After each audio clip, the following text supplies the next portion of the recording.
कौन ब्रह्मा का पिता है, कौन विष्णु की मां, शंकर का दादा कौन है, हमको दे बता। ये जानने के लिए कृपया सुनिए।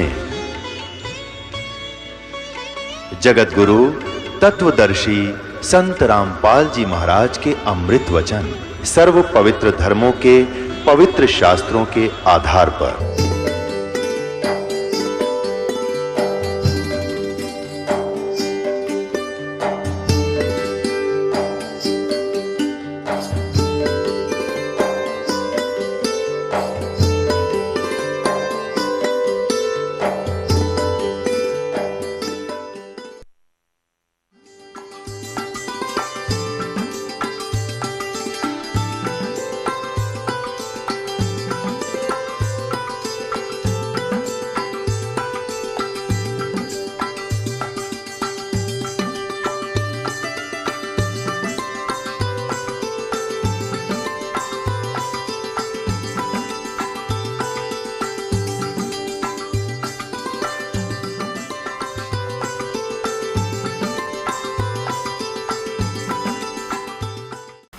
तो पुण्यात्मा उस समय इस बौद्ध धर्म का बहुत शीघ्रता से प्रसार हो रहा था और उनके जो संत थे वो जगह जगह जाकर के धर्म परिवर्तन यानी अपना मार्ग प्रदर्शन कर रहे थे, भोली आत्मा ग्रहण कर रही थी।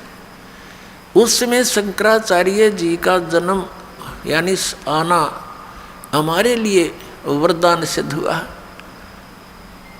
लेकिन बात वही रही, आसमान से गिरे और खजूर पर अटक गए, फिर भी वहीं के वहीं रहे। लेकिन इतना अवश्य किया उन्होंने। वैसे तो दास तो ये कहेगा कि परमात्मा की ही दया थी, वो तो काल ने श्रृंगार के भेजा था जी शंकराचार्य। उसका तो विधान था कि जीव ही ब्रह्म है, उसने तो यही स्टार्ट कर दिया थे कि तू खुद ही भगवान है, तू अपने आप को पहचान ले, तू आत्मा है, शरीर नहीं, बॉडी नहीं, मन नहीं, बुद्धि नहीं, चित्त नहीं, अहंकार नहीं, तू भगवान है। आत्मा को कोई दुख सुख होता ही नहीं, ये है उसका फाइनल विधान। बता, यह कोई बात हुई? ये भी नास्तिक बनाने का एक दूसरा जो ट्रेंड था उसका, काल भगवान का।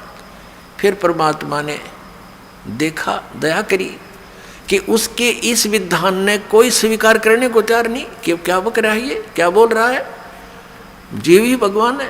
फिर इसने मालिक ने दया करी इसके ऊपर कि भगवान शंकर की पूजा करो, भगवान विष्णु की पूजा करो, हैं मंदिर बनवा दो, वो भगवान शिव की, भगवान विष्णु की, भगवान कृष्ण की, श्री राम की, ये पूजा शुरू करवा दी। जब जनता ना मानती दिखी तो, और इसको ज्ञान था नहीं, क्योंकि सतयुग के ब्राह्मणों ने ज्ञान नहीं था, इस कलयुग के ब्राह्मण शंकराचार्य ने कहाँ से होगा। और दूसरी बात रही कि इनके भगवानों को ज्ञान नहीं था, जिनकी ये पूजा दृढ़ करके चले गए और कर रहे हैं अभी तक। किसको? श्री विष्णु जी को, श्री ब्रह्मा जी को, श्री शंकर जी को।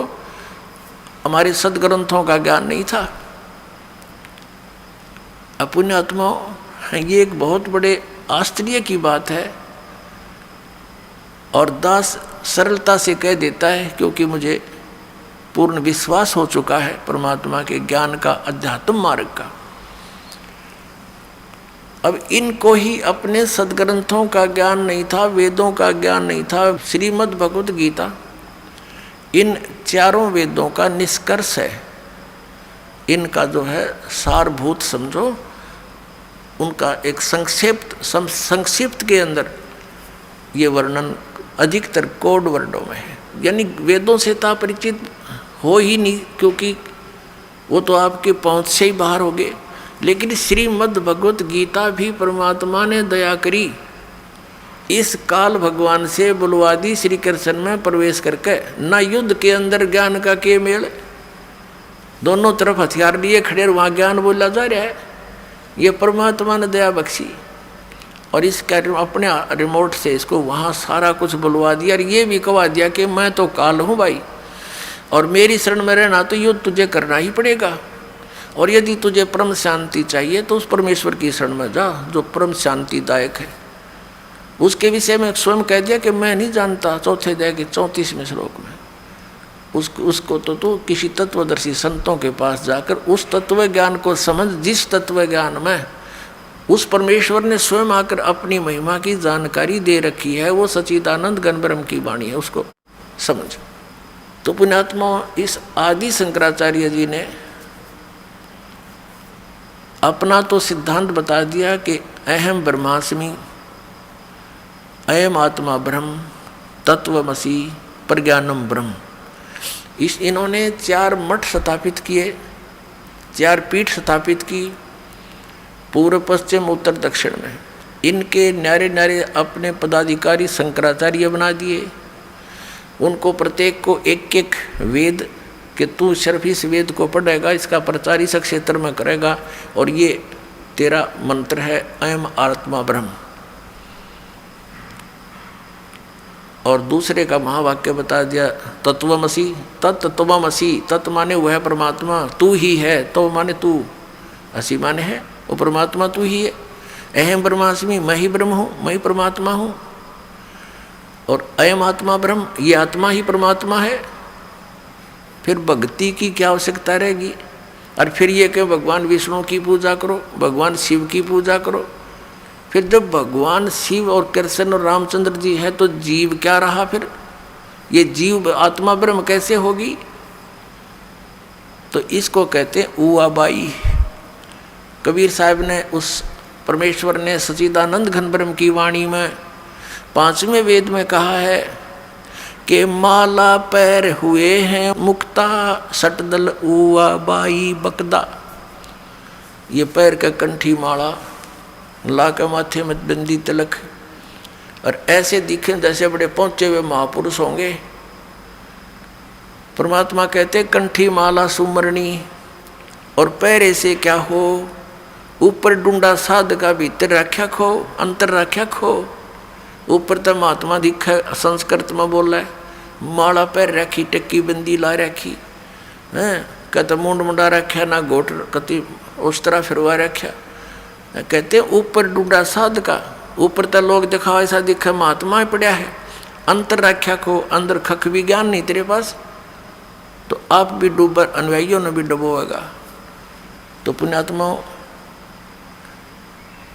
हम खजूर पर अटके हुए थे, और कबीर परमेश्वर पूर्ण परमात्मा हमारे पिता ने 600 वर्ष पहले हमें उस खजूर से उतारने की चेष्टा की थी कि नीचे आ जाओ, लेकिन हम नीचे ना आकर के गालियां देने लगे उसको, क्योंकि हमने वो खजूर ही पृथ्वी मान रखी थी।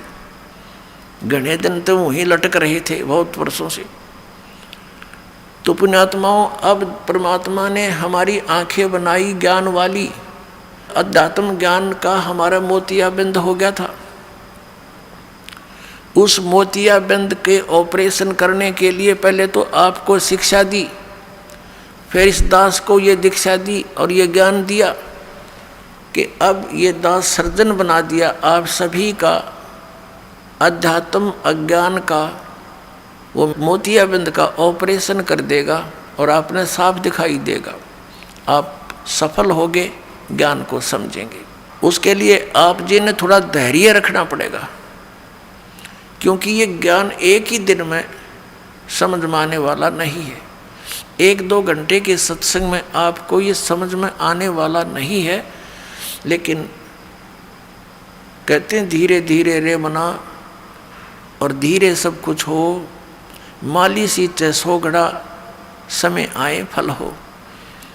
तो धीरे धीरे इसको सुनते रहना, आपको बहुत राहत मिलेगी, ज्ञान भी मिलेगा। तो प्रसंग चल रहा है कि एक तो दास ने यहाँ एक शब्द बोल दिया कि इन शंकराचार्यों और हमारे धर्मगुरुओं, मंडलेश्वरों, इन महंतों संतों को तो ज्ञान होगा कहाँ। जिन भगवानों की ये पूजा दृढ़ करते हैं और कराते हैं, हमें बता रहे हैं ऐसा करो, उनको ज्ञान नहीं अध्यात्म। तो ये बात बड़ी खटके की है और बहुत बड़ा विवाद पैदा कर सकती है यदि दास इसका रिमोट, इसका स्विच नहीं दबाएगा तय, अर्थात आपको सच्चाई नहीं दिखाएगा तो आम व्यक्ति न सोचेगा ये तो झूठ बोलता है रामपाल, और ये कोई बात हुई, ये कैसे कह दिया ब्रह्मा विष्णु महेश को ज्ञान नहीं। ये दास ने नहीं कह दिया, इनके इतिहास ने बता दिया, और दास ने इनका इतिहास जीवनी पढ़ ली और इन्हीं उन हमारे धर्मगुरुओं के द्वारा अनुवादित है। ये दास अनुवाद करता तो इन्होंने सोचा यो संस्कृत ना पढ़ रहा है, यो क्या अनुवाद करेगा, झूठ बोलता, जैसा कि हमारे भगवान के साथ इन्होंने किया था 600 वर्ष पहले। परम पूज्य कबीर परमेश्वर जी ने अपनी प्यारी आत्माओं को ये सत संदेश देने की चेष्टा की थी, लेकिन इन मोतियाबिंद वाले व्यक्तियों ने, इन अज्ञानी धर्मगुरुओं ने परमात्मा को ये कह करके हमसे दूर कर दिया, नकार दिया उसके ज्ञान को, कि कबीर तो अशिक्षित है, ये संस्कृत भाषा पढ़ा नहीं, क्योंकि ये शूद्र जाति में रहता है, शूद्र जाति में पल रहा है, और इसको कौन पढ़ावे संस्कृत, क्योंकि ब्राह्मण के अतिरिक्त दूसरा संस्कृत पढ़ ही नहीं सकता था। और हमारे परमात्मा 600 वर्ष पहले कहा करते थे कि ये 3 देव की करते भक्ति, उनकी कदे ना हो मुक्ति। यह लड़ाई थी भगवान की परमात्मा कबीर जी के साथ, और यह अज्ञानी हमारे धर्म गुरुओं ने हमारे हिंदू धर्म के व्यक्तियों को, हमारे पूर्वजों को हमारे ही पिता के विरुद्ध कर दिया कि झूठा है, कपटी है, धर्म के विरुद्ध बोलता है, इसको मार डालो, काट दो, ऐसे सितम ढाए। लेकिन वो तो परमात्मा थे, उसका कुछ बिगाड़ नहीं सके, लेकिन मानने भी नहीं और मानने भी नहीं दिया। ऐसे ही परमात्मा उन मुल्ला और काजियों को कहा करते थे कि तुम मिसगाइड किए हुए हो। हजरत मोहम्मद जी ने ये बिस्मल करने की बात नहीं कही थी, तुम अपना मनमुखी ये मार्ग चला रहे हो, पाप का भागी बना रहे हो पूरे समाज को। परमात्मा कहा करते थे कि नबी मोहम्मद नमस्कार है, राम रसूल कहाया, 1,80,000 को सौगंध जिन नहीं कर चलाया। अरस कुरस पर अलह तकत है, खालिक बिन नहीं खाली, और वो पैगंबर पाक पुरुष थे साहिब के अब्दाली।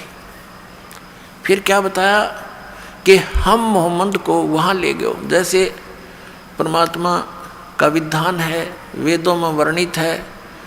परमात्मा ने 600 वर्ष पहले कबीर भगवान जी ने कहा था कि वेद मेरा भेद है, मैं मिलूँ ना वेदन माही, और जौन वेद से मैं मिलूँ वो वेद जानते नहीं। परमात्मा ने कहा था कि ये विचारों वेद मेरी महिमा का गुणगान कर रहे हैं, लेकिन इन 4 वेदों में वर्णित विधि केवल ब्रह्म तक की है, और यहाँ तक की जो क्रियाएं हैं, यज्ञ हैं, इनकी जानकारी है। ये ब्रह्म तक की साधना है, इससे ब्रह्म लोक प्राप्ति हो सकती है। उसके बाद फिर पुनर्जन्म और 83 लाख योनियों का संकट सदा बना रहेगा। लेकिन उस सूक्ष्म वेद में जो मेरे पाने की विधि है, वो ये 4 वेद जानते नहीं। ये खुद कहते हैं हम नहीं जानते, तत्वदर्शी संत से पूछो। यजुर्वेद अध्याय नंबर 40 का श्लोक 10 से लेकर 13 तक ये स्पष्ट किया गया है।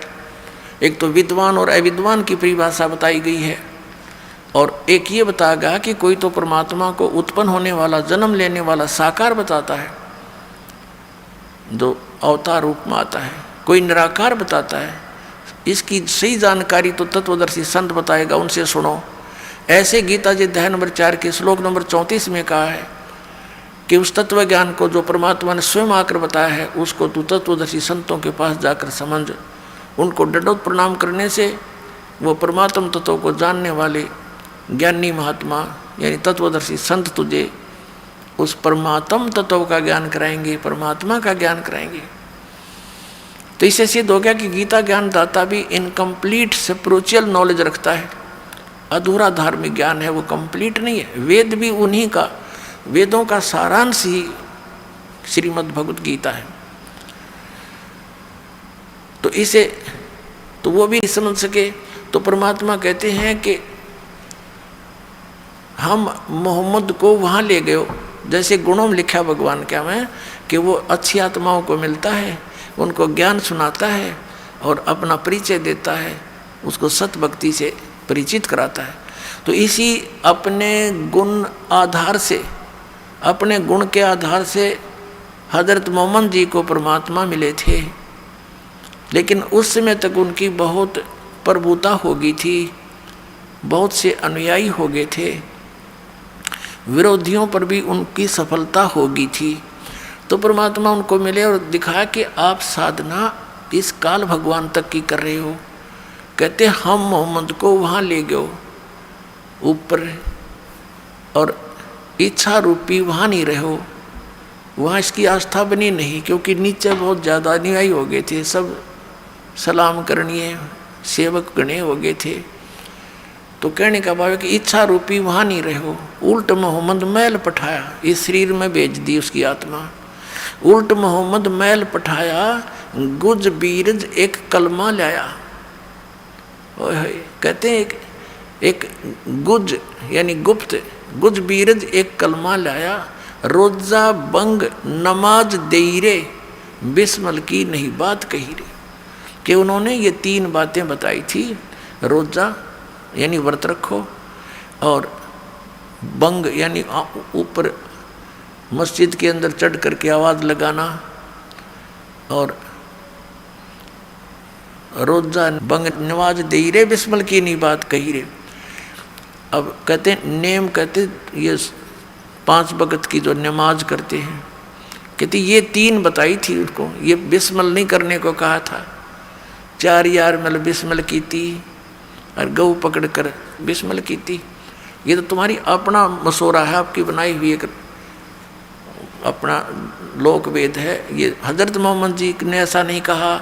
उसके विषय में कहा कि अर्श कुर्स पर अल्लाह तकत है, खालिक बन्नी खाली, और वो पैगंबर पाक पुरुष थे, साहिब के अब्दाली। नबी मोहम्मद नमस्कार है, उतारणीय महापुरुष थे। और राम रसूल कहा, वो तो भगवान का एक संदेश वाहक था, और 1,80,000 उनके अनुयायी थे हजरत मोहम्मद के। वो मुसलमान थे। मुसलमान वही है जो बुराई ना करे, किसी की आत्मा नहीं दुखावे, जीव हिंसा नहीं करता। तो धार्मिक व्यक्ति तो उसी को कह सकते हैं, काटे शीश नहीं दिल करना, बकरे काटें, गऊ काटें, झोटे काट कर बलि चढ़ावें, वो भक्त हैं। धिक्कार है ऐसी भक्ति को। तो क्या कहा करते, ऐसे ही हिंदुओं में देख लो आप, कामाख्या माई का माता का बड़ा झोटे चढ़ रहे, बकरे चढ़ रहे, वह बकरे खाओ, वह मूर्ति अकल मारी जा रही, बताई हमारी। तो परमात्मा यही कहा करते थे, उनको कहा करते थे कि तुमने ये अपना लोक वेद बना लिया, वो हजरत मोहम्मद जी का दिया हुआ ये ज्ञान मांस खाने का नहीं है। तो वो उधर से वो भी धर्मगुरु कबीर भगवान के विरोधी हो गए, इधर से हिंदुओं के धर्मगुरु कबीर परमात्मा के विरोधी हो गए। और सब ने ये कह दिया, जब मारे से मरा नहीं, काटे से कटा नहीं, सब उन्होंने अपने हथियार चला लिए। उन्होंने देखा मरता भी नहीं और चुप भी नहीं होता। तो ये कहना शुरू कर दिया कि ये क्या जाने हमारे सदग्रंथों के बारे में। ना ये उर्दू पढ़ा, ना फारसी पढ़ा, और ना ये संस्कृत पढ़ा, ये झूठा और कपटी है। तो हमने मान लिया बात उन हमारे नकली गुरुओं की, केवल इसी दृष्टिकोण से कि हमारे कबीर गुरु जी ने संस्कृत को नहीं पढ़ा, इसलिए ये सच्चाई नहीं बोल रहे होंगे। और पुण्यात्मा उस समय 64 लाख से सो गए थे इस भगवान कबीर साहब के 600 वर्ष पूर्व। 64 लाख से, जबकि पूरे भारतवर्ष की आबादी 4 करोड़ होगी। सन 1398 से सन 1518 तक रहे, इतिहास देख लेना। और उस समय भारतवर्ष कितना बड़ा था। अफगानिस्तान, बलोचिस्तान, पश्चिमी और पूर्वी पाकिस्तान, इराक, ईरान तक ये भारतवर्ष ही था। और उस समय 4 करोड़ आबादी मुश्किल तो होगी सारी। और 64 लाख से उस परम पिता के हुए थे। एक दिन में 1000 जगह प्रकट होकर के अपने बच्चों को ये तत्व ज्ञान सुनाया करते। अब अपना जैसे कोई मदारी आता है, कहीं खड़ा हो जाता है, ऊंची ऊंची आवाज़ में बोलता है, कोई डुगडुगी पीटता है, तो 150 व्यक्ति इकट्ठे हो जाते हैं। वो अपना तमाशा दिखाता है, लोग देखते हैं, घंटों बैठे रहते। ऐसे परमात्मा अपने बच्चों के लिए कहीं जाकर प्रकट हो जाते थे। हाथ में एक तारा ले लेते थे, सुरीली आवाज़ में गाते अपनी अमृतवाणी बोला करते थे, जो हमारी आत्मा की खुराक है। उस आवाज़ को सुनकर सब आसपास की इकट्ठे हो जाते थे। परमात्मा उनको वाणी के माध्यम से ऐसी मार्मिक बातें सुनाते थे, उनसे चिपक जाती थी वो कोयल के बच्चे और उनसे उपदेश लेते थे। इस प्रकार परमात्मा के 64 लाख शिष्य हो गए थे, लेकिन एक भी सफल नहीं हो पाया। कारण यही था कि हमने उनको संत माना, गुरु माना और ऐसे ऐसी लीलाएं की, इतने सुख दिए उनको, जो भी उनकी शरण में आया आशीर्वाद से ठीक। फिर कुछ मंत्र दे दिए, ये जाप करो, जो ओरिजिनल मंत्र जो 5 मंत्र होते हैं वो मंत्र, ये निरंकार ओंकार ये नहीं है, वो दूसरे मंत्र हैं, ये दिया करते थे कि जाप करो। तो उससे हमें दोबारा चार्ज करके उस स्वयं परमात्मा उस समय और हमारे दुखों को दूर करके जो उनके संपर्क में आए, इतना सुख हो उस घर में जिसमें भगवान का उपदेश चला जा रहा, आशीर्वाद मिल जाए, तो सब आसपास के लोग चकित होने लगे कुछ दिनों में, 10-5 वर्ष में, कि तुमने ये कैसे तुम्हारी इतनी बरकत होगी, कैसे तुम सुखी होगे। वो पूछने लगे, हमारे गुरु जी की कृपा है। तो ऐसे देखा देखी लाखों 64 लाख शिष्य परमात्मा के हो गए। और इतना सुख हो गया सबको, क्योंकि वो परमात्मा सुखदायी है, वो सुख का सागर है, वो हमारा पिता है, वो हमारे प्रारब्ध का भी नाश कर सकता है। और बाकी जितने भी संत महात्मा हैं उनका इतिहास देख लो, उनका अनुभव और उनके विचार सुन लो, पढ़ लो। वो कहते हैं कि प्रारब्ध में कोई परिवर्तन नहीं हो सकता, प्रारब्ध में लिखे हुए पाप कर्म दंड को तो भोग कर ही समाप्त करना पड़ता। फिर बाढ़ में जाओ ऐसी भक्ति जिसमें आपत्ति टूटनी है वह टूटे जावे और उसमें कोई बचाव नहीं हो, फिर क्या भक्ति की आवश्यकता। इसलिए नास्तिक होते जा रहा समाज। और फिर उस पूर्ति को जो भगवान की भक्ति से हमारी होनी थी, हम 2 नंबर का काम करके, रिश्वत लेके, मिलावट करके ऐसे पूर्ति चाहिए हमने, वो दूने पाप इकट्ठे हो गए। एक बार तो धनी होता दिखे, फिर बिरान माटी, दुर्गति, बीमारी, पता नहीं कितनी आपदाएं इंसान पर आ जाती है। तो वहीं का वहीं फिर खड़े हो गया करके, भगवान से दूर भी हो गए, राहत भी नहीं मिली। तो भक्ति की विधि की कमजोरी थी। परमात्मा पूर्ण ब्रह्म की सत साधना ना मिलने से, जो पाप नाशक है उसकी शरण ना मिलने से, हमने जो हमारे पाप नाश नहीं कर सकता, उन भगवानों को पाप नाशक जान के लोक वेद के आधार से स्वीकार कर रखा था। ये मूल कारण था। अब हम उन्हीं सदग्रंथों को ग्रहण करेंगे, उस ज्ञान को ग्रहण करेंगे जो हमारे सदग्रंथों में विद्यमान है। तो प्रसंग चल रहा है, परमात्मा कहते हैं कि पीछे लग गया जाऊं था लोक वेद के साथ, रास्ते में सतगुरु मिल गए और दीपक दे दिया हाथ। अब कबीर परमात्मा ने इस दास को मेरे पूज्य गुरुदेव के माध्यम से ये तत्व ज्ञान रूपी दीपक मुझे दे दिया। अब उस रोशनी में, उस टॉर्च में ये दास आप भी उसी ठीक रास्ते से जा रहा है, और जो दास पर विश्वास करते हैं उनको भी वो टॉर्च दे देता हूँ जो मालिक ने मुझे दे रखी है। और आप भी फिर उसी टॉर्च को देख देख कर चलोगे, भटकोगे नहीं मार्ग को। अब जब हमारी आँखें बनेगी, अंधा तो कहीं भी कोई भ्रमित कर सकता उसको। तो पहले दास चाहता कि आपकी आँखें बनाऊं, इनको आँखों की रोशनी लाऊं, यानी तत्व ज्ञान रूपी ये ज्ञान आपको दूं और ये चश्मा समझो, और मोतियाबिंद का ऑपरेशन करूं। ये बरुवाला आश्रम में ही केवल ये मोतियाबिंद का ऑपरेशन है ज्ञान का, न विश्व में कहीं पर भी ज्ञान नाम की चीज नहीं। ये सत्कर मान लो।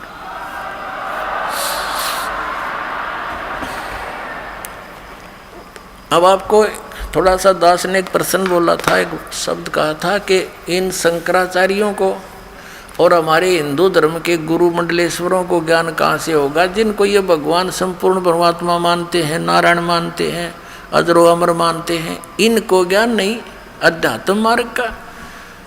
तो पुण्यात्माओं, ये एक 10वां 11वां अजूबा है जो ये बात कहनी कि ब्रह्मा विष्णु महेश ने ज्ञान नहीं अध्यात्म मार्ग का।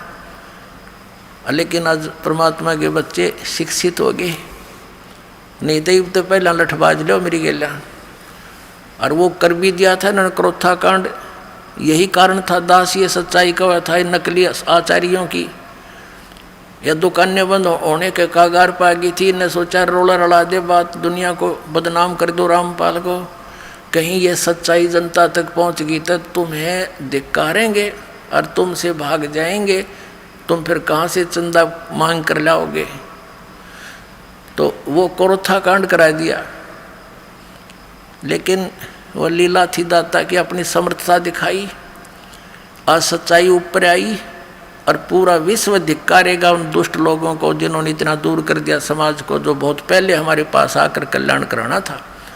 ये उनका दुर्भाग्य था इस जनता का, जिनको ऐसे दुष्ट लोग मिले, जिन्होंने मीडिया ने भी उनका सहयोग दे दिया। मीडिया की ये काम होता है, गंदे विचारों को जनता में भर रहा है मीडिया, चाहे टीवी है चाहे समाचार पत्र है, ना कोई भक्ति मार्ग ना कोई सच्चाई का आधार। तो इस तरह हमें इन अज्ञान और इस पाप से परिपूर्ण कर दिया। अब इस तत्व ज्ञान से और इस अध्यात्म ज्ञान से हमारे अंदर पुण्य बनेंगे। जहाँ जहाँ भी ये टीवी पे भी विचार जाते हैं, कबीर साहब दास बोल रहा है कबीर परमात्मा की अमृतवाणी, तो जहाँ जहाँ जिसके कानों में पशु पक्षियों पर भी पड़ेंगे उनमें भी असर करेंगे। ये सत्य मान लेना, ये परमात्मा की वाणी है।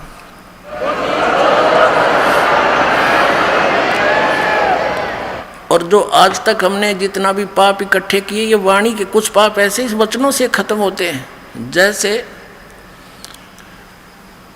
पुराने समय में कुछ तो वैद्य लोग अपनी वैद्य दवाइयों से इलाज करते थे, सर्प दंश का, सर्प कांटे का, और कुछ सिद्ध कर लेते थे मंत्रों को, वेद मंत्रों को, जो सर्प के विष को खत्म कर देता था, मंत्र बोल बोल के, वाणी उच्चारण कर करके।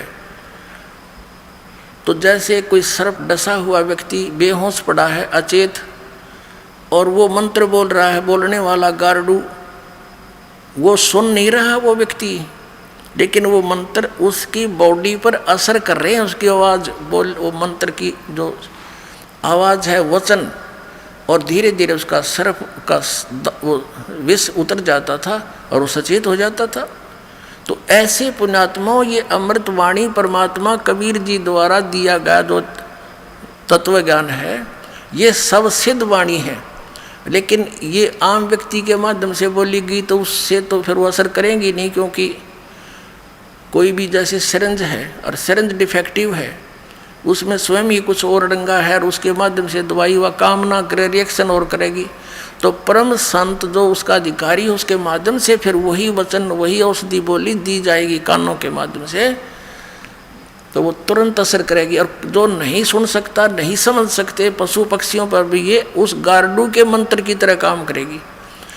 और जैसे अब टीवी पर चल रहा है ये प्रोग्राम, जनता को सभा गया ये सच्चाई, क्योंकि समझदार बुद्धिमान व्यक्ति है। आज कोई बालक नहीं कोई इसको ढूंढना में बल हो जाए। अब तो दूध के जले हुए फूंक मार मार कर पीवेंगे इस लस्सी को भी। तो दास चाहता है कि अच्छी तरह समझें, खूब ध्यान से सुने, 100 बार सुने, और फिर नाम लेना हो, आते कल्याण हो जाएगा, असमंजस में ना रहें। तो ये जो ज्ञान है, अब इस मीडिया का काम ये चाहिए था कि इस ज्ञान को पूरे विश्व में फैलावे, और इसका असर होगा सब प्राणियों पे, और जो इसमें सहयोग देता उसको भी पुण्य होता है। अरे नकरा सारा उल्टा काम कर्म फोड़ दिया, अपने अपने भाग बिगाड़े और जनता को भगवान से दूर करने के ये महापापी हो गए। अब दास की प्रार्थना है कि पीछे हुआ सो हुआ, अब तो समाज जागना चाहिए, और एक दिन आवेगा, याद रख लेना। इस परमात्मा के दास जो बोल रहा है भगवान की वाणी, इसके अतिरिक्त कोई सत्संग टीवी पर नहीं रहेगा, ये याद रख लेना इस बात को।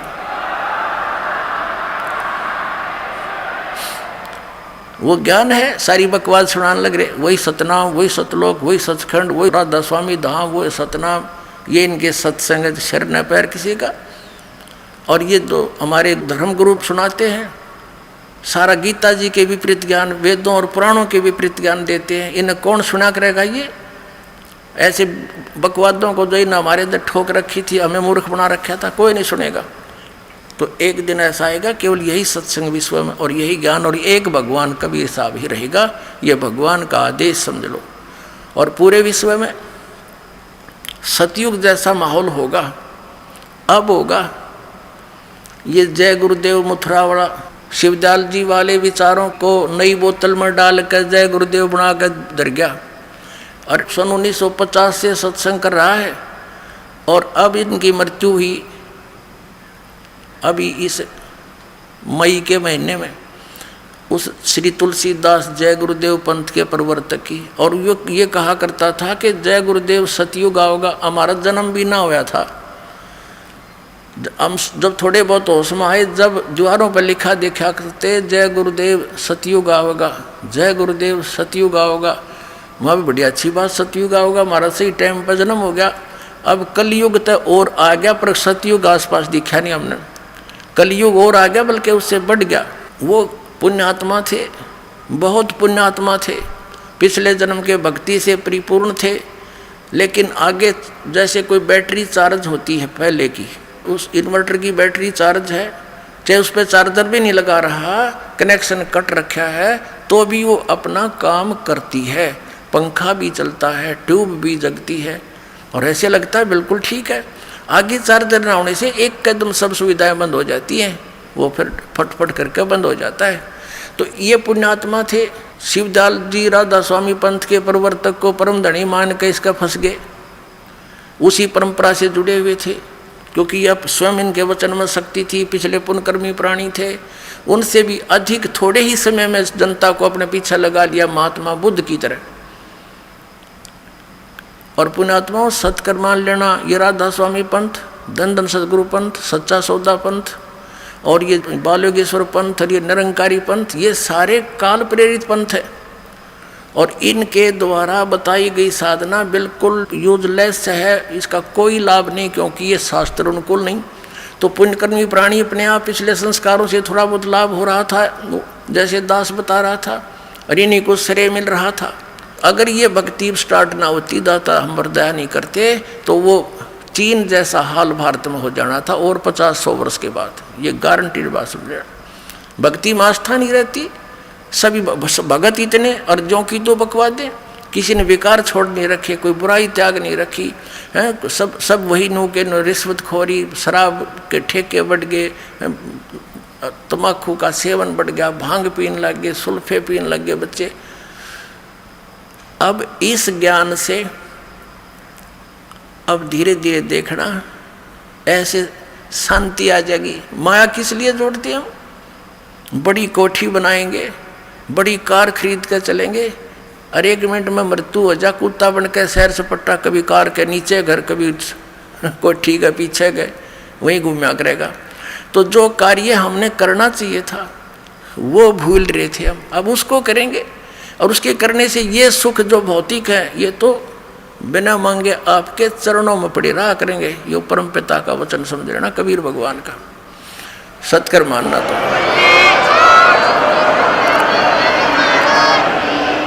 कारण क्या है? आप जब दुखी होते हो, आपका प्रारब्ध में पुण्य नहीं रहे, और प्रारब्ध में पाप शुरू हो गए, पापों का नाश आप भोग कर करना ही मानते रहे। अब परमात्मा कबीर जी का ये मंत्र इतना स्ट्रॉन्ग है, इससे वो प्रारब्ध के पाप नाश हो जाएंगे, सुख हो गया। पैर में कांटा लगा हुआ है। अब इन लोगों का तो ऐसा विधान था जैसे किसी के पैर में कांटा लगा है, और वो कहता है कि जी मुझे पैर में दुख हो रहा है। उसने धो मांझ कर देख लिया कि इसको आपको कांटा लगा है। अब उसको कोई कहे भी फिर क्या समाधान है कि देखो कांटा तो निकलेगा नहीं, जूता पहन ले, आगे कांटा नहीं लगेगा। अब कांटा लगे पैर में जूता पहना नहीं जा सकता, वो तो कांटा निकले और फिर जूता पहने, और इस डर से पहनेगा कहीं फिर ना कांटा लग जा। तो पुण्यात्माओं, इस सतलोक आश्रम में कबीर परमात्मा आपके प्रारब्ध कर्म में लगे हुए उन पाप कर्म रूपी कांटों को निकालेगा, और फिर राम नाम का जूता देगा आपको। आप इस डर से नहीं उतारोगे हे भगवान कहीं फिर ना दुख, फिर आपत्ति ना आ जाए। तो फिर दास जो आपको मर्यादा बताओगा कि ये हानि करेंगी, तो आप कैसे कर दोगे उनको? आप सपने में भी ना करो उस गलती को जिससे इतनी आपत्ति आपके आ गई थी। तो इस कारण से आप, हमारा समाज एकदम मानव समाज बुराइयों से ऐसे बहुत दूर हो जाएगा। अब हमारा माहौल खराब हो गया, सब जगह कोई ड्रिंक कर रहा है, कोई बीड़ी सिगरेट पी रहा है, कोई सिनेमा देख रहा है, कोई बकवाद कर रहा है। तो हमारे बच्चे फिर उनके सराउंडिंग रहते हैं, तो वो सारे ऐसी बुराई करके अब हमारी बहुसंख्या हो जाएगी बुराइयों से दूर रहने वालों की। तो हमारे संग में आएगा, उनको भी हम ना भाई यहाँ नहीं पीना, दे मैं हाथ नहीं लगाऊंगा, हमारे घर में भी मत पीना, हमें हानि हो जाएगी। तो वो भी लज्जा आएगी उनको। एक भगत कह रहा था, जी मैं तो इस मेरे भतीजे ने भगत बना दिया। बोला कैसे? कि मेरे छोटे भाई का लड़का, मुझे बहुत प्रेम उसमें, और मैं कहीं नौकरी करता था, साल भर के बाद आया, मैंने उसको प्यार से अपने लगा उठाया गोदी से, तो मेरे मुंह से बीड़ी की बदबू आ रही थी। तब तो वो चुप रहा, उसको पता नहीं ये कहाँ से आ रही है। फिर मैंने बीड़ी लगाई, कहने लगे ताऊ जी नहीं, यहाँ पीना भी नहीं हमारे घर पे, इसको फेंक दे, बहुत बुरी चीज़ है। मैंने जैसे तैसे करके वो कहता रहा, मैंने पी ली, उठ के चला गया, मैं तेरे से बात नहीं करूँगा। अब वो ऐसे ही करता रहा, कई बार मन में शर्म आने लगी कि छोटा सा बालक और ये ढूंढे या बुरी चीज़ और मैं पीऊँ। उन्होंने बोला मैंने वह फेंकनी पड़ी, नाम तय लिया और बाद में, पर उसके कहने से बुराई छोड़नी पड़ी। तो पुण्यात्माओं ऐसी स्थिति आएगी, अब तो एक दूसरे ने बुराई का लगा रहे हैं, न पीले पीले के फर्क पड़ा, ला एक गुट्टी ला ले हैं, और फिर ना भाई खबरदार इसका हाथ न लगे, दूर हमारे पास ना पीना, मेरे सिर में चढ़ जाती है। और सचमुच ऐसा ही होगा आपके कुछ दिनों में। तो इस पूरे विश्व में ये बहुत जल्दी हटेगी कि सब दुखी हैं। ये कोई खान पीन की चीज़ है, मांस और शराब और ये बकवास, बीड़ी, एक तम्बाकू हुक्का पीने वाला व्यक्ति, एक सिगरेट वाला हुक्का पीता है, धुआं छोड़ता, पूरे घर के वातावरण में घोल देता उसको। तो वो उसका पिया हुआ उसके बच्चे भी पीवे, उसके सांसों द्वारा अंदर जा, उसकी पत्नी, बच्चे, बहन, भाई, सब वो सब का नाश कर रहा है। तो इस प्रकार इस बुराई से हमने दूर होना पड़ेगा। और होंगे ही, हम बालक थोड़े हैं, और परमात्मा साथ देगा इस जीव का। नहीं, जीव के बस का नहीं, बुराई छोड़ दे, मालिक का सहयोग भी आपके साथ रहेगा। अब दास आपको एक प्रसंग, एक कंसेप्ट क्लियर करने चला है कि दास ने एक वचन बोला कि ब्रह्मा विष्णु महेश को ही अध्यात्म ज्ञान नहीं, तो इन हमारे आचार्य शंकराचार्यों और गुरु धर्म गुरुओं को कहाँ से होगा। अपने आत्माओं, हम इन अपने धर्म गुरुओं से पूछा करते थे कि ब्रह्मा विष्णु महेश ये इनके कोई माता पिता हैं, ये कहा करते ये तो अजन्मा है। कुछ एक तो ये कहा करते ब्रह्मा की तो मृत्यु होती है, उसका तो सीमा है, आयु का समय है, लेकिन शंकर जी और विष्णु जी ये अजर व अमर हैं, ये तो अविनाशी तत्व हैं, इनकी मृत्यु नहीं होती। और फिर कोई इनसे पूछता कि ब्रह्मा विष्णु महेश किसकी भक्ति करते हैं, तो कोई तो हमारे ये नकली धर्मगुरु कहा करते या अपने स्वरूप का ध्यान करते हैं, क्योंकि अयम आत्मा ब्रह्म की आत्मा ही ब्रह्म है, अहम ब्रह्मास्मि, उस वाक्य को, अपने उस अज्ञान वाक्य को और प्रमाणित करने के लिए अब ना इन्होंने सदग्रंथों को आधार बनाया, अब पुराणों को ये सत्य मानते हैं। हमारे धर्मगुरु, पवित्र हिंदू धर्म के धर्मगुरु जितने भी हैं, ये पुराणों को सत्य मानते हैं। और फिर ये कहते हैं भगवान विष्णु या भगवान शंकर जी ये किसी का ध्यान नहीं करते। और कोई कहता नहीं ये किसी का ध्यान नहीं करते। कोई क्या कहता है कि श्री विष्णु जी, शंकर जी श्री राम का ध्यान करते हैं, और कोई कहता है कि कृष्ण जी का ध्यान करते हैं। इतना मूर्ख बना रखा हमारे को। अब ये किसका ध्यान करते थे ये आपको दिखाते हैं। और ये कहते हैं, कोई तो कहता नहीं ये किसकी भक्ति करते हैं, तो ऐसा कुछ नहीं है, वो कहीं नहीं करते। अब दिखाते हैं आपको इनकी जीवनी में। तो पुण्यात्माओं, हमारे लिए हमारे ग्रंथ आधार थे, आज भी इनको आधार मानकर हम अज्ञान को हटा सकते हैं। देखिएगा, श्रीमद् देवी भागवत गीता प्रेस गोरखपुर से प्रकाशित है। संक्षिप्त श्रीमद् देवी भागवत यानी देवी पुराण, संपादक है हनुमान प्रसाद पोदार, चिमनलाल गोस्वामी। और ये गीता प्रेस गोरखपुर से प्रकाशित है और वहीं से मुद्रित है। मुद्रक प्रकाशक मुद्रक गीता प्रेस गोरखपुर, गोविंद वन कार्यालय कोलकाता का संस्थान। ये इनके फ़ोन और फैक्स नंबर है। यहाँ देखिएगा, हम इसको पढ़ेंगे पहला स्कंद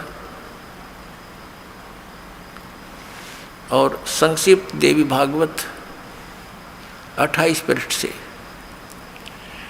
ये व्यास जी और नारद जी की वार्ता हो रही है।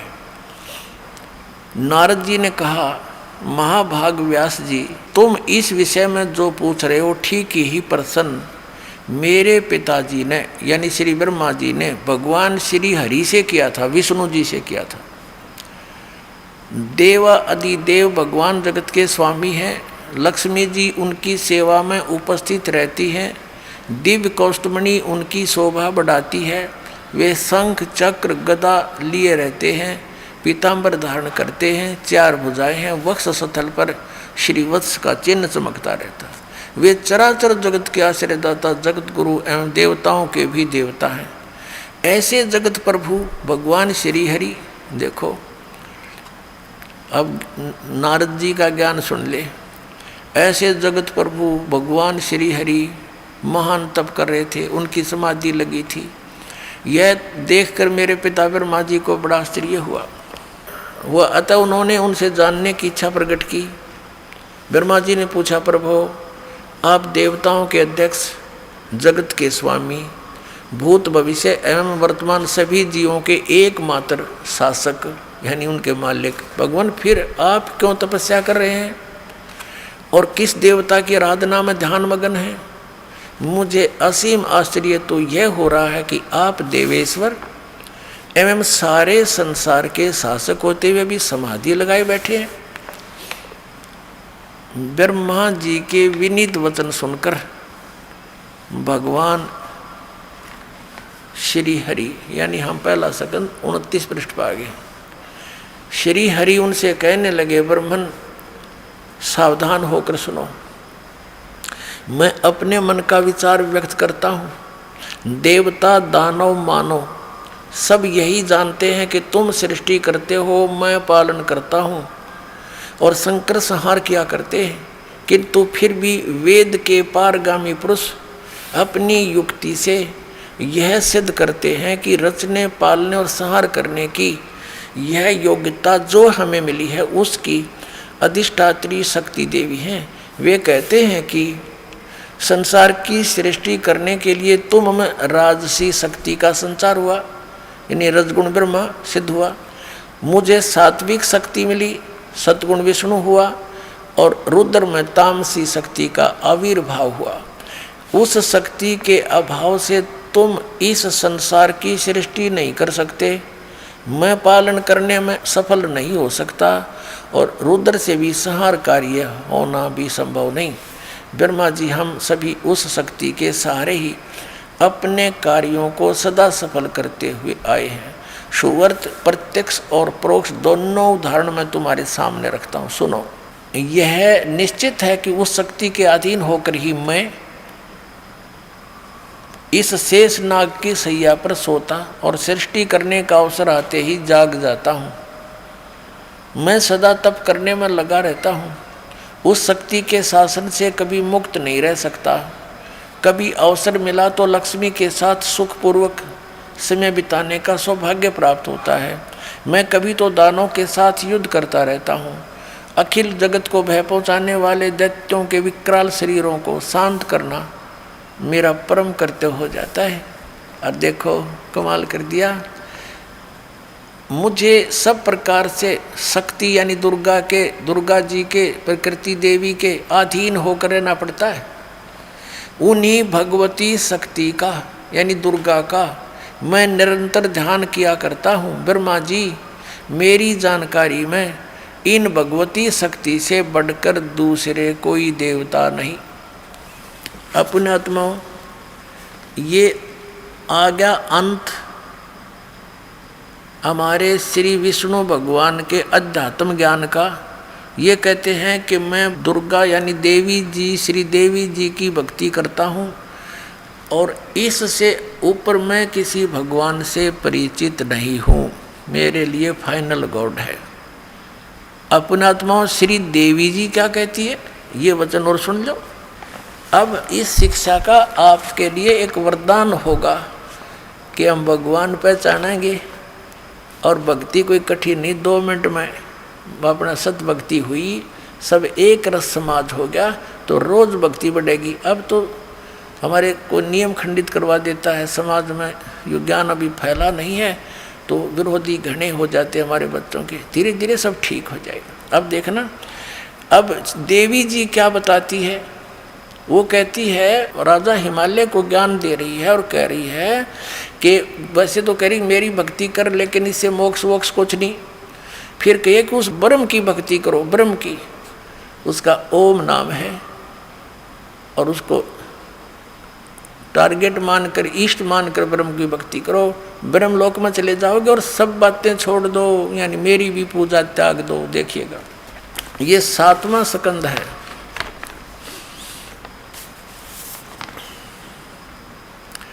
संक्षिप्त देवी भागवत 562 पृष्ठ पे देवी द्वारा हिमालय को ज्ञानोपदेश यानी ब्रह्म स्वरूप का वर्णन।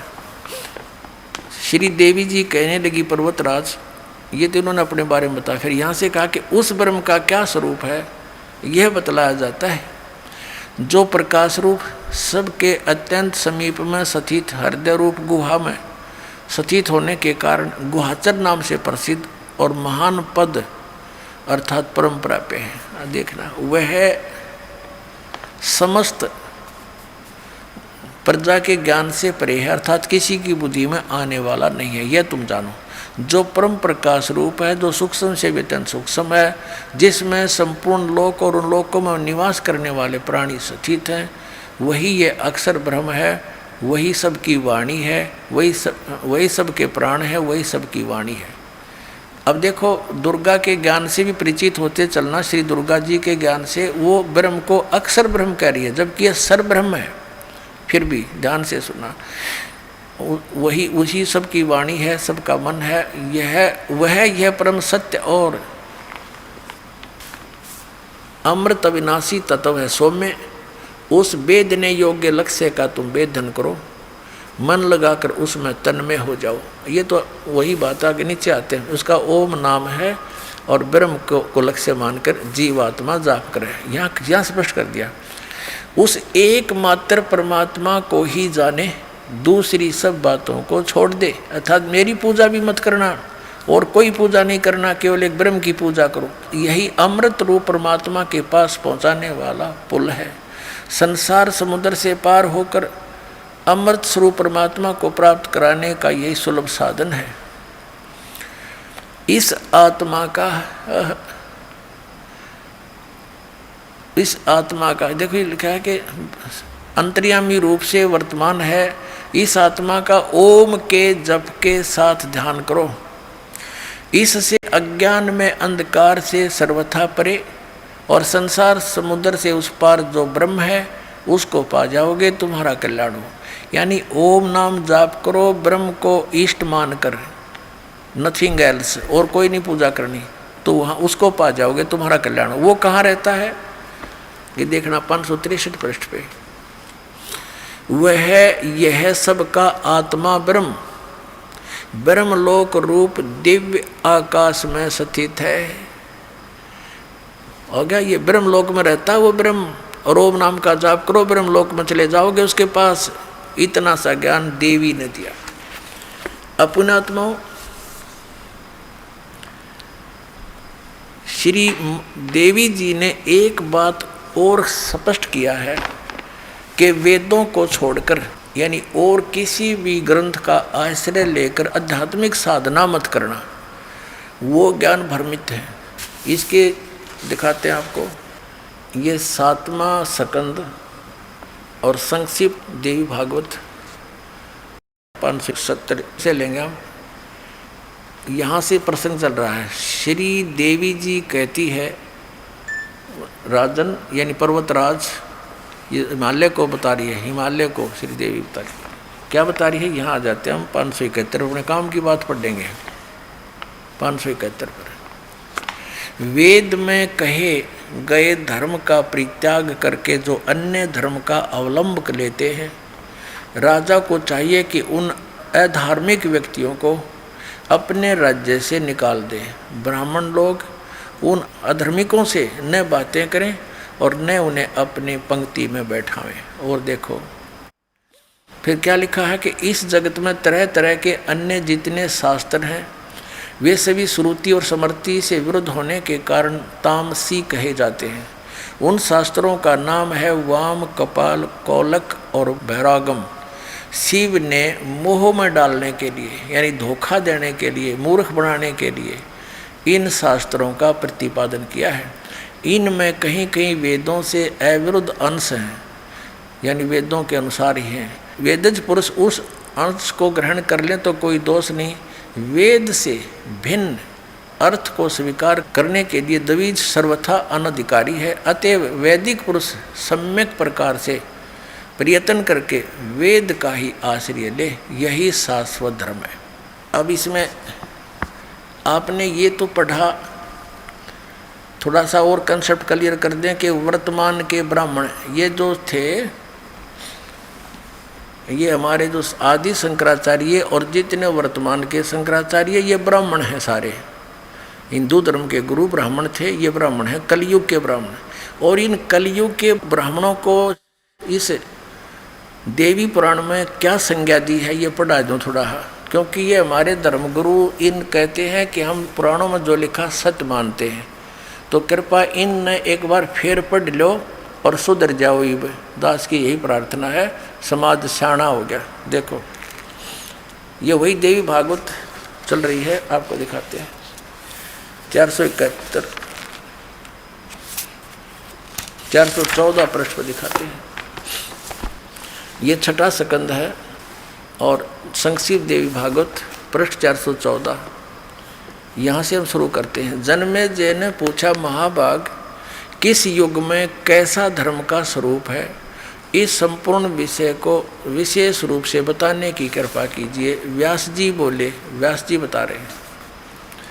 अब व्यास जी के ज्ञान का सुन लेना, कितना ज्ञान है इसको। राजन, ये निश्चय है कि सतयुग में ब्राह्मण वेद के पूर्ण विद्वान थे। उनके द्वारा निरंतर भगवती जगदम्बा की आराधना होती थी। भगवती का दर्शन करने के लिए उनका मन सदा ललायित रहता था।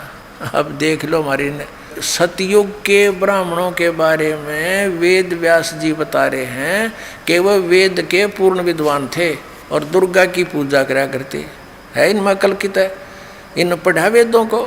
दुर्गा तो कह रही है कि और किसी की पूजा नहीं करनी, मेरी भी पूजा छोड़ दे और केवल एक ओम जाप से और ब्रह्म को उद्देश्य से ईष्टमान और उसकी पूजा कर ब्रह्म लोक में जाएगा, जब तेरा कल्याण होगा। बाकी तक की तड़ले ढोए जाओ, बकवाद करते रहो अपने आत्माओं। और व्यास जी के ज्ञान का पता लग गया आपने, ये कितना विद्वान था। अब पुण्यात्माओं ये ना समझना कि किसी ने वेदों को लिपिबद्ध कर दिया, पुराण लिख दिए। वेद उन्होंने लिखे हैं, उन्होंने बोले नहीं। जैसे यू ज्ञान बोला किसने, श्री कृष्ण में प्रवेश करके इस काल भगवान ने ब्रह्म ने बोला और लिख दिया वेद व्यास में, फिर उसने प्रवेश करके लिखवा दिया। तो इसमें वेद व्यास का था खोखा प्रयोग किया, उसने खुद ज्ञान कतई नहीं था। इसमें क्या लिखा वेदों में, तो इसलिए कह रहा है कि सतयुग के ब्राह्मण वेद के पूर्ण विद्वान होते थे और दुर्गा की पूजा करते थे। और दुर्गा जी कह रही है और सब पूजाएं मेरी भी त्याग दो, ब्रह्म साधना करो, ओम नाम का जाप करो, नथिंग एल्स, और ब्रह्म लोक की साधना प्राप्त होगी। और फिर ब्रह्म क्या कहता है वो आपको बताएंगे। अब पहले आगे चलते देखिए, ये 414 पर हम पढ़ रहे हैं। व्यास जी उत्तर दे रहे हैं कि हे राजन, निश्चय ही सतयुग में ब्राह्मण वेद के पूर्ण विद्वान थे। उनके द्वारा निरंतर भगवती जगदम्बा की आराधना होती थी।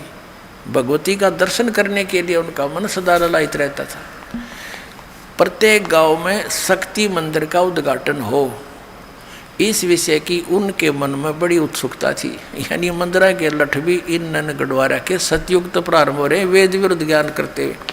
अब देखो यहाँ क्या बताया है इसी में 414 पृष्ठ पे, संक्षिप्त देवी भागवत छठा स्कंद कि चारों युगों के ब्राह्मणों की स्थिति बताते हुए व्यास जी आ रहे हैं। धर्म की यही स्थिति त्रेता में रही, परंतु कुछ ह्रास हो गया था। सतयुग की जो स्थिति थी वह द्वापर में विशेष रूप से कम हो गई थी। राजन, उन प्राचीन युगों में सतयुग त्रेता द्वापर में जो राक्षस समझे जाते थे वे कली में ब्राह्मण माने जाते हैं, क्योंकि अब के ब्राह्मण प्राय पाखंड करने में तत्पर रहते हैं। दूसरों को ठगना, झूठ बोलना और वैदिक धर्म कर्म से अलग रहना कलयुगी ब्राह्मणों का स्वाभाविक गुण बन गया है। पुण्यात्माओं, ये दास नहीं कह रहा, इनका इतिहास बता रहा है कि ये वर्तमान के ब्राह्मण हैं जो ऐसे जुल्म कराया करते थे। परमेश्वर आए, कबीर साहब उनके पीछे ला दिए। अब सुनाऊंगा आपको कथा भगवान के साथ इन्होंने के जुल्म कराया था, जो यही ज्ञान जो दास आपको बता रहा है और इन सदग्रंथों में दिखा रहा है तो आप मान रहे हो। नहीं तो ये धर्मगुरु ई फिर आग लवा दी थी ने, पर समर्थ की ओट थी। क्रोथा कांड यही कारण था। सत्कर मानना तुम आप जी कि इनकी दुकान बंद होने के कागार पर आ गई थी। इनको पता लग गया था तुम्हारे जूते लगेंगे, थोड़े दिन में जनता नहीं कहेगी हमारे पूर्वजों का नाश कर दिया तुमने। उनको भूत बनवाया, गलत साधना करवा के हंड धक्के खानते, अन्यों कई श्राद्ध निकालो, अपना पेट भरने की खातिर ये और घाटा जुड़वा दिया।